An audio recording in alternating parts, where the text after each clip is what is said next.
Muito bem, meus amigos, hoje são dia 5 de setembro de 2019, que no nosso estúdio são 11 horas e 29 minutinhos. E o assunto do momento tem a ver com curta-metragem, feita aí por alguns diretores que estão sendo aí agora processados pelo juiz Sérgio Moro, né, pelo ministro da Justiça Sérgio Moro, por terem feito aí, segundo o antagonista, por terem feito aí uma curta-metragem fazendo alusão a sequestro da filha do Sérgio Moro. Eu vou ler para vocês aqui um artigo que foi publicado na web aí pela revista Veja, né? Um arquivo da Veja, que diz o seguinte, prestem bem atenção. Diretor diz estar apavorado com repercussão de filme sobre a filha de Moro. Ministro da Justiça pediu à Polícia Federal que investigue o responsável pelo curta-metragem que retrata o sequestro da filha do ex-juiz em troca da liberdade Lula. E o artigo continua dizendo o seguinte, o roteirista Alexandre Barata, Lídia, de 55 anos, estava acostumada a produzir curta-metragens que não passavam de algumas centenas de visualizações no YouTube.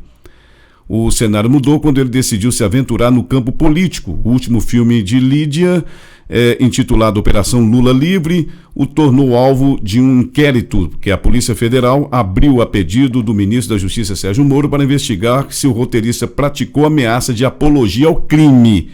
Veja bem, já vou dando aqui minha opinião.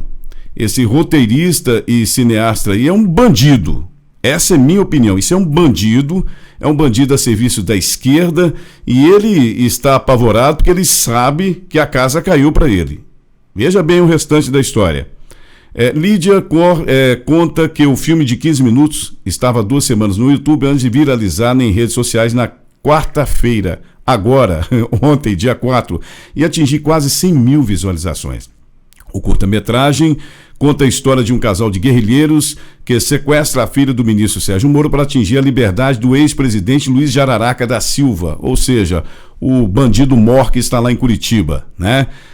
O cativeiro tem bandeiras a favor da libertação do verdadeiro Lula, preso em Curitiba por corrupção e lavagem de dinheiro, no caso do Triplex do Guarujá, e cartazes contra o presidente Jair Bolsonaro. Então, por aí você já vê a mentalidade de quem produziu esse curta-metragem. No filme, os guerrilheiros resolvem libertar refém após ouvir um apelo do ex-presidente. Antes que a dupla escreve na testa da garota a expressão Lula livre, em ato inspirado aos caçadores de nazistas do filme Bastardos Inglórios, de 2009, do diretor Quentin Tarantino. Bom, Quentin Tarantino. O que eu posso dizer a respeito disso? Eu posso dizer que realmente o Brasil, a cada momento, nos surpreende. A esquerda, né, ela nos surpreende a cada momento. Eles fazem de tudo para desmoralizar, em primeiro lugar, o governo que está aí tentando colocar a casa em ordem depois de tantos anos de roubo, de aniquilação do patrimônio nacional, e a esquerda tem esse papel ridículo ainda de achar que Lula pode ser livre. E ainda tem mais, eles colocam aqui na matéria seguinte o seguinte, segundo o roteirista, o curta-metragem foi rodado com equipamentos próprios, sem que cobrasse cachê. Ele diz que o filme tinha o propósito de ridicularizar militantes políticos que pregam a luta armada como uma solução para os problemas do Brasil. Eu sou a favor do artigo que pede a intervenção imediata, me parece que é o artigo 102 da Constituição. E ele tem que ser realmente da forma como é previsto na Constituição. Porque eu analiso dessa maneira?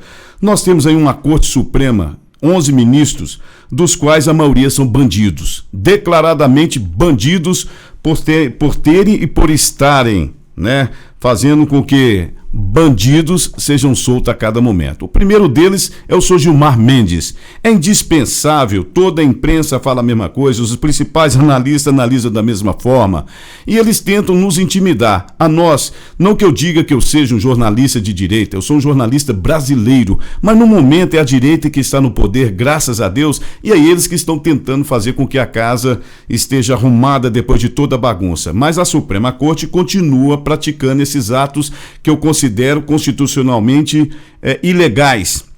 soltam bandidos. A exemplo da Rosa, né, do Garotinho, de sua esposa Rosa Garotinho, que foi solta agora recentemente, né, após serem presos por mais um crime que havia confirmado que eles haviam praticado. É uma vergonha o que acontece na Suprema Corte, é uma vergonha o que acontece no Brasil, e esse cidadão, esse roteirista, né, ele se diz aqui ameaçado de ser preso. Ele não está sendo ameaçado de ser preso, ele vai ser preso, eles vão ser processados, eles vão ter que responder. Mas eu quero lembrar para vocês um detalhe. A exemplo daquele, né, Adélio que deu a facada no Bolsonaro, vão aparecer aí agora, né, os guardiões dos bandidos, vão aparecer os advogados gratuitamente, de uma maneira inesperada para defender esses bandidos. Prestem bem atenção, vai aparecer um grupo de advogados para defender esses bandidos, porque é isso que a OAB sabe fazer.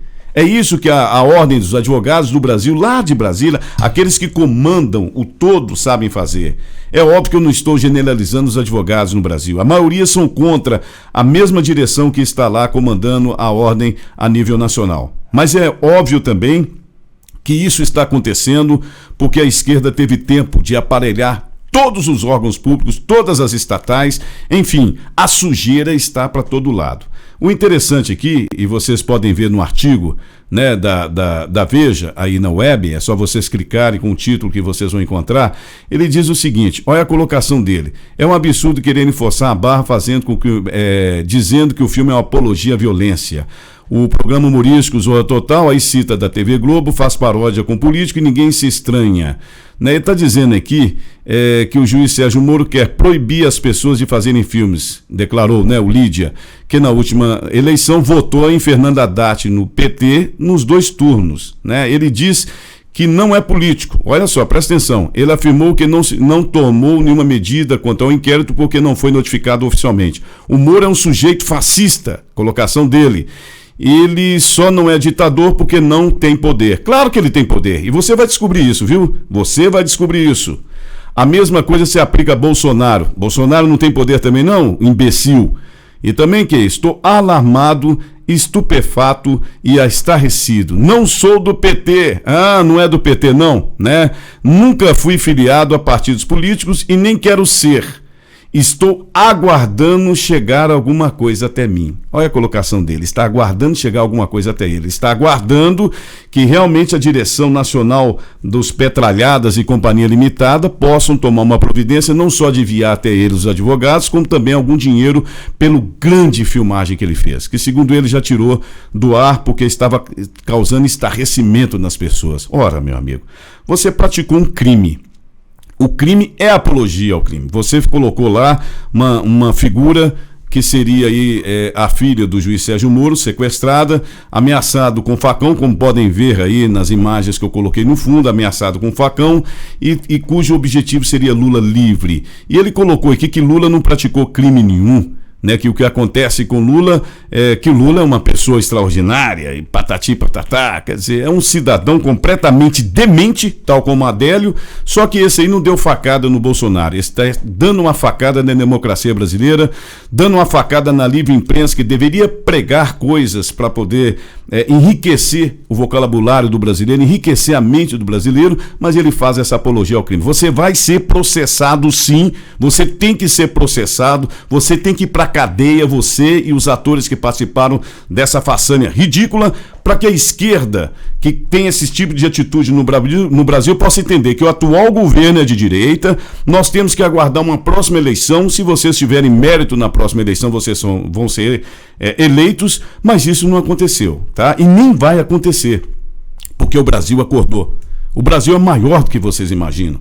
Nós somos maiores do que vocês imaginam. Nós somos a maioria. E a maioria é que comanda a nação. E graças a Deus a maioria tem Deus no coração, tem a mente aberta para aceitar aí os rumos que o país deve tomar, porque nós ainda seremos a nação que salvará o planeta Terra. Acreditem nisso. Forte abraço a vocês. E essa é a minha indignação de hoje. Eu sou Marcelo Maran, da cidade de Sete Lagoas, diretor e editor do portal primeiralinhaonline.com, do Primeira Linha Web Rádio. Acessem, participem, dê o seu like e fiquem com Deus.